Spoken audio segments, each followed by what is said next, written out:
নমস্কাৰ আজি হৈছে আমাৰ জান বেটাৰ মানে প্ৰিন্সৰ জন্মদিন হয় আজি হৈছে নৱেম্বৰ ২৭ তাৰিখে আৰু থেংক ইউ গড যে আমাৰ মাজত ইমান ধুনু বেটা এটা দিয়াৰ কাৰণে তো প্ৰিন্সৰ বাৰ্থডে উপলক্ষে আমি অকণমান শ্বপিং কৰিছিলোঁ তাৰে অকণমান ক্লিপ ৰাখিছোঁ আৰু লগতে ঢেৰ সাৰা গিফ্টটো কিনিছোঁ আৰু গিফ্ট কিহৰ কাৰণে কিনিছোঁ কাৰ কাৰণে কিনিছোঁ সেইটো বাৰু আপোনালোক দেখুৱাই আছোঁ এই দেখিছে নহয় গিফ্টছবোৰ আৰু লগতে আছে খোৱা যোগাৰ হয় ইয়াতে আছে চাউল আলু পিঁয়াজ ইয়াতে মছলাবোৰ আচলতে ইয়াতে আছে মাংস আৰু চকলেট আৰু আছে দেই আৰু কিবা কিবি বহুত বস্তু আছে তো আটাইবোৰ লৈছোঁ আৰু দুয়োজন ৰেডি হৈ লৈছে দেই বাপেক পুতেক ধুনীয়াকৈ আৰু এয়া চাওক কেক আছে আৰু লগতে আছে পেকেট লাঞ্চ আটাইখিনি লৈ কেনে আমি গৈ পালোঁ কস্তুৰী অৰ্ফেন্সত আৰু ভাবিলোঁ যে কিয়নো জান বেটাৰ প্ৰথম বাৰ্থডে আমি নিজৰ ফেমিলি মেম্বাৰ্ছৰ লগতে সেই কণমানি বাচ্চাকেইটাৰ লগতো চেলিব্ৰেট কৰোঁ যিহেতু সিহঁতো আমাৰে হয় নহয় জানো বাৰু আমাৰ পৰিয়ালৰ নিচিনাই বুলি ক'লেও ভুল নহয় তো ভাবিলোঁ যে সিহঁতৰ লগতো কিয়নো বাৰ্থডে চেলিব্ৰেট কৰোঁ আৰু এই মমেণ্টটো আচলতে মই কেপচাৰ কৰিছোঁ এই কাৰণে যে সিহঁতে যেতিয়া গম পালে প্ৰিন্সৰ বাৰ্থডে বুলি তেতিয়া সিহঁতে ধুনীয়াকৈ প্ৰে কৰি আছিলে আচলতে সিহঁতৰ মুখবোৰ ৰিভিল কৰিবলৈ নিদিয়ে তথাপি মই ভৰিকেইখনকে অকণ উঠাই লৈছোঁ আৰু এয়া চাওক আমি কেক কাট কৰিলোঁ বাৰ্থডেৰ কাৰণে জানৰ বাৰ্থডেৰ যিটো কেক আছিলে তাতে আমি কেক কাট কৰিলোঁ তাৰপিছত আমি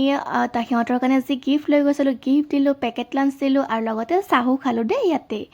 তাৰপিছত আমি আহিলোঁ ঘৰলৈ আহি কেনে এয়া আমাৰ জান বেটা ৰেডি হৈ লৈছে বাৰ্থডে ড্ৰেছ আনিছোঁ ধুনীয়াকৈ পিন্ধিছে আৰু এবাৰ হিৰো হয় ন handsome hero little handsome hero তো ৰেডি হৈ লৈছে আৰু এয়া অকণমান ডেক'ৰেশ্যন কৰিছে জান বেটাৰ পাপাকে তো এখেতে অকণমান ডেক'ৰেশ্যন কৰিছে খুব কষ্ট কৰিছে দেই কেনেকুৱা হৈছে কমেণ্ট কৰি জনাব ডেক'ৰেশ্যনটো আৰু লগতে আহি গ'ল আমাৰ কেক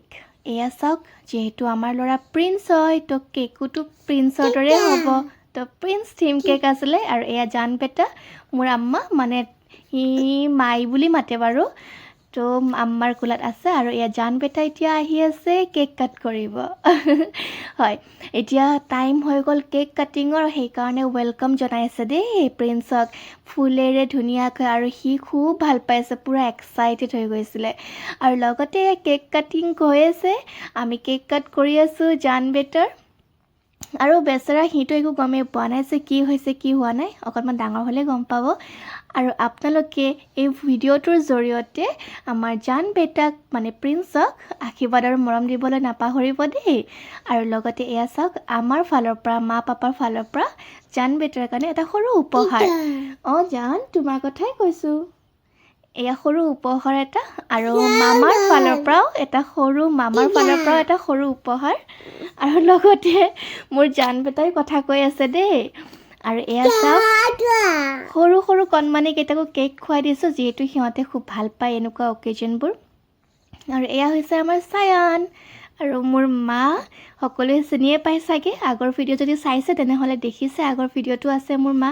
আৰু লগতে এয়া হৈছে মোৰ বৌ